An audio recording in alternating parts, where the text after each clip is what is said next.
All right.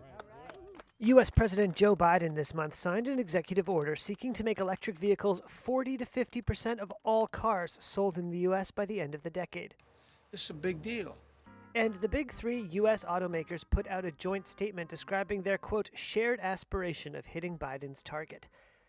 But initial production forecasts viewed by Reuters paint a different picture. A future ruled by large, gas-guzzling trucks for years to come.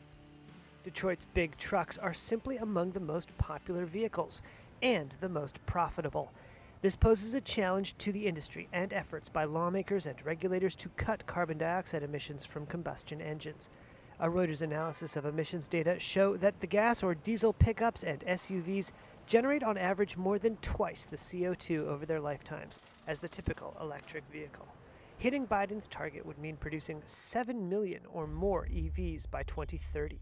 But according to industry forecaster Auto Forecast Solutions, the big three currently plan to build just 2.6 million battery electric vehicles by 2028, making it unlikely to hit the target 2 years later.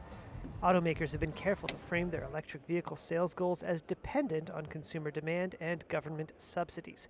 A Ford spokesperson told Reuters, quote, "We've said for months that Ford expects battery electric vehicles to be at least 40% of our global volume by 2030. That's not an aspiration, it's what we're anticipating." GM reiterated what it termed its, quote, aspiration to eliminate tailpipe emissions from light-duty vehicles by 2035, as well as its aspiration to push EVs to 40 to 50% of its sales volume by 2030.